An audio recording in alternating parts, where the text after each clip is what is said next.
원래 일본어로 큰 고래를 오크지라 이렇게 읽어야 되는데 얘는 또 이상하게 한자음 그대로 타이게이 이렇게 해버리더라고요. 이런 식으로 좀 무게 잡을 일이 있을 땐 또 음독하고 아우 짜증나. 그래서 일본어 배울 때는 이거 짜증나요. 예.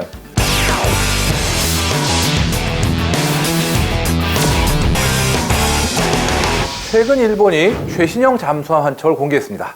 이번에 공개된 3000톤급 디젤 전기 추진식 잠수함 타이게이는 우리의 장보고 3와도 비슷한 스펙을 가졌는데요. 업그레이드된 일본의 잠수함 전력에 대해 알아봅니다. 지난 10월 14일 일본의 최신형 잠수함 진수식이 있었죠. 타이게이, 큰 고래라는 이름이 붙은 이 신형 잠수함은 현재 일본이 보유하고 있는 오야시오급과 소류급을 잇는 차세대 잠수함으로 알려졌습니다. 제원표 보면은 배수량 3000톤급의 길이 84m, 폭 9.1m, 승조원 약 70명이 탑승이 가능한데요. 선체는 기존형과 비교해 상대가 탐지하기 어려운 형상으로 설계됐다고 합니다. 이거는 형상 그 자체보다도 겉에 고무 타일을 깐다든가 뭐 방향타의 어떤 위치라든가 각도 같은 거 한마디로 얘기해서 세세한 곳에 최대한 어떤 음파 반사를 덜 할 수 있는 쪽으로, 그러니까 비행기 스텔스하고 어떻게 보면 약간 비슷한 면도 있죠. 근데 제일 큰 차이는 리튬이온 전지를 탑재해가지고 잠항 시간을 늘렸습니다. 리튬이온 전지의 경쟁력은 장보고 소개할 때 이야기해드렸죠. 충전 시간이 크게 줄어들면서 수면이 노출되는 위험이 확 줄어들고 또 배터리 충전량이 어마어마하게 늘어나요. 그렇기 때문에 배터리만으로도 장시간 수중 추진이 가능하고 한마디로 스텔스 성능이 크게 향상된 엄청난 메리트를 가졌는데요. 이게 또 설명할 부분이 있습니다. 이게 원래 타이게이급이라고 따로 건조가 될 예정이 아니었어요, 원래는. 원래 일본은 이 타이게이급 바로 직전까지 소류급이라는 잠수함을 건조하고 있었고, 엄밀하게 따지면 이 타이게이급도 소류급의 개량형에 가까워요. 소류급은 원래 스털링 기관이라고 불리는, 한마디로 엔진은 엔진인데 산소 없어도 돌아가는 무산소 추진 체계로 갖추고 있었습니다. 그게 스웨덴에서 기술 도입해서 만든 건데 이게 고장이 많이 나고 부피가 좀 크고 소음 문제도 없지 않고 해가지고 사실 일본 내에서도 이거 괜찮은 거냐고 말이 많았어요. 그러다가 소류급 마지막 배에는 아예 이 스털링 기관을 빼버립니다. 그리고 뭘 넣었냐? 리튬이온 전지로 다 채워요. 이게 스털링 기관을 얻어서 생기는 수중 잠항 능력의 지속성보다 차라리 그 공간만큼 리튬이온을 채워가지고 전기를 많이 충전하는 게 더 낫다, 이런 결론이 내려버린 거죠.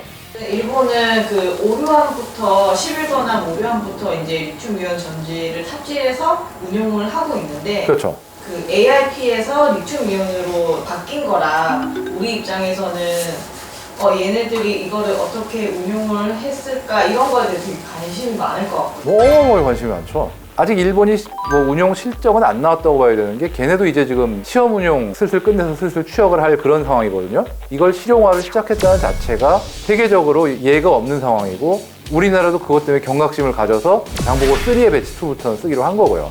사실 기술적인 성숙도로 보면은 용량은 작아도 검증되고 안전한 납축전지와 연료전지의 조합이 안전하지 않느냐고 할 수 있는데, 거꾸로 말하면 안전성 검증이 비교적 덜 됐음에도 불구하고 그만큼 리튬이온이 주는 이점이 크다라는 거죠. 리튬이온 같은 경우는 아직 일본만 실용하는 상태거든요. 아직까지 유인 잠수함에 리튬이온을 탑재한 사례가 없어요. 우리가 뒤처진 게 아니라 일본이 아주 앞서 있는 거예요. 이게 왜 그러냐면은 독일하고 스웨덴을 빼면은 나머지 잠수함 기술 강대국들은 다 원자력 잠수함에 집중을 합니다. 지금 대표적인 나라가 미국, 러시아, 중국, 프랑스, 영국, 이 5나라가 대표적인 잠수함 강국들인데, 이 5나라가 모두 원자력 잠수함 운용국이고 원자력 잠수함에 가장 많은 투자를 하고 있어요. 그러다 보니까 재래식 잠수함엔 상대적으로 투자를 안 하고 있고, 그렇게 따지면 원자력 잠수함을 안 하고 재래식 잠수함만 하는 나라는 지금 일본, 독일, 스웨덴 이 3나라 정도뿐이에요, 지금. 근데 그 중에 일본이 가장 선도적인 어떤 리튬이온 기술을 쓰고 있는 중이고요. 한마디로 우리나라의 리튬이온 전지 채택은 늦은 게 아니라 최대한 신중을 기하면서도 어떤 선도국에 뒤처지지 않기 위해서 나름 노력을 한 거예요. 무장은 일단 어뢰와 대한미사일입니다. 어뢰 같은 경우는 89식 중어뢰, 미사일 같은 경우는 하푼을 어뢰 발사관에서 발사하는 방식이죠.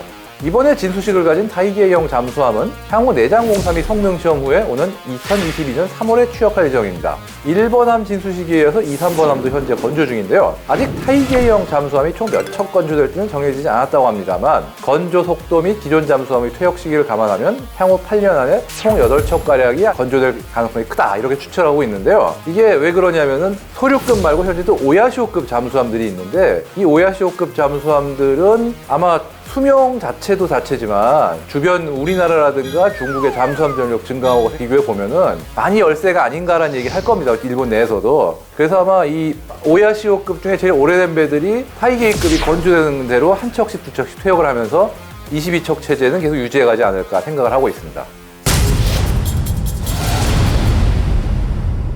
2차 대전 패전 이후 군수산업이 중단됐죠. 일본은 해상자위대를 창설하면서 대잠 작전을 빌미로 미국에 잠수함 임대를 요청합니다. 잠수함을 잡으려면은 잠수함을 가지고 훈련을 해야 되잖아요. 그래서 미국에서 임대한 거피급 잠수함 구로시오를 한 대를 확보합니다. 그거를 이용해서 잠수함 운용 노하우의 맥을 안 끊기게 하면서 국산 잠수함 개발에 들어갑니다.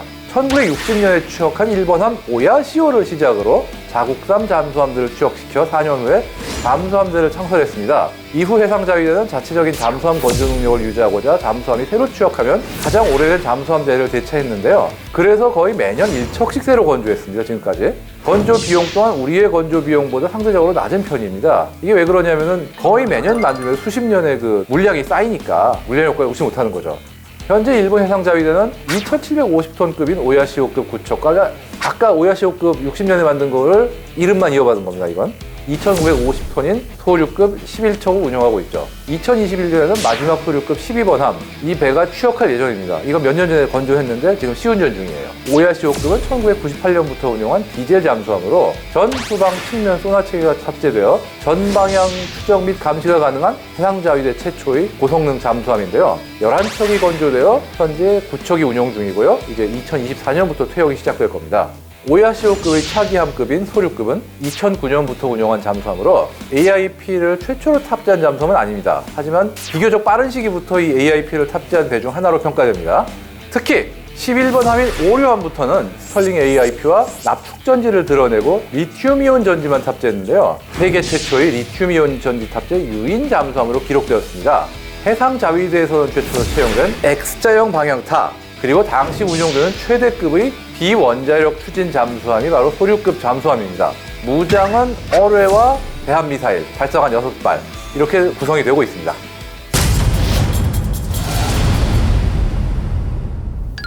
이게 굉장히 난해한 게 장보고급하고 타이게이급이나 소류급하고 굉장히 비슷해요. 크기나 성능이나 심지어 지금 장보고급도 이제 앞으로 리튬이온 전지도 탑재할 예정이라 차이점이 뭘까? 그러니까 재원표상으로는 비슷해요. 그럼 재원표상에 나오지 않은 어떤 차이가 있냐를 봐야 되는데 그거는 해군의 실무진들이 아니면 알 수가 없는 거죠. 심지어 해군 실무진 여러분도 소류급과 타이게이급에 어떤 장비를 썼느냐라는 것을 넣어서 운용상 어떤 장점, 장단점이 있냐는 알기 힘든 거고. 과거 얘기긴 하지만 해자대하고 우리 해군하고 붙으면 어디가 이기냐 이런 얘기도 그렇죠. 많이 했죠. 잠수함 전력으로만 붙은다 하면 어떨까요? 한마디로 일본 잠수함과 우리 잠수함은 좀 속된 표현으로 노는 물이 달라요. 일본 잠수함 같은 경우는 아무래도 일본이 어떤 커버해야 되는 해역이 넓다 보니까 멀리까지 오랫동안 잠수할 수 있는 능력이 요구되다 보니까 커진 거고 우리 같은 경우는 우리나라 연근해 중심에서 활동하는 게 더 주 목적이다 보니까 상대적으로 작은 잠수함을 더 많이 확보해왔고 지금까지. 근데 그것만 가지고 모자라니까 3,000톤급 잠수함도 전략적인 측면도 감안해서 건조를 한 거고요. 작전을 해야 되는 해역이 어디가 중심이냐를 봐야 되는 거죠. 간단하게 얘기해서 일본 해상자위대는 냉전 시대에는 대잠전과 대기뢰전을 미국 해군을 위해서 수행하는 조직이라고 해도 과언이 아니었어요. 세계에서 대잠전과 대기뢰전에 가장 많은 투자를 한 조직 중 하나이기 때문에 거의 미국 다음이라고 해도 돼요. 대잠전은. 대잠 초계기 숫자가 세계에서 미국 다음으로 많은 나라입니다. 우리나라는 일본을 굉장히 얕보는 경향이 있는데 사실 일본이 옛날에 비하면 많이 좀 비실비실하고 있는 건 맞아요. 그런데 부자는 망해도 3대는 간다고 한때 세계 2위의 경제대국이었고 지금도 3위입니다. 어쨌든 우리나라보다 경제적으로도 GDP 3배고요. 아직까지 군사비도 우리나라보다 좀 많습니다. 그러니까 무시할 수 있는 나라가 절대 아니고 특히나 우리나라와 달리 그 국방비의 상당 부분이 해군력에 투자되는 나라예요. 뭐 옛날같이 공포를 가지고 대할 필요는 전혀 없지만 우습게 보면 절대 안 됩니다.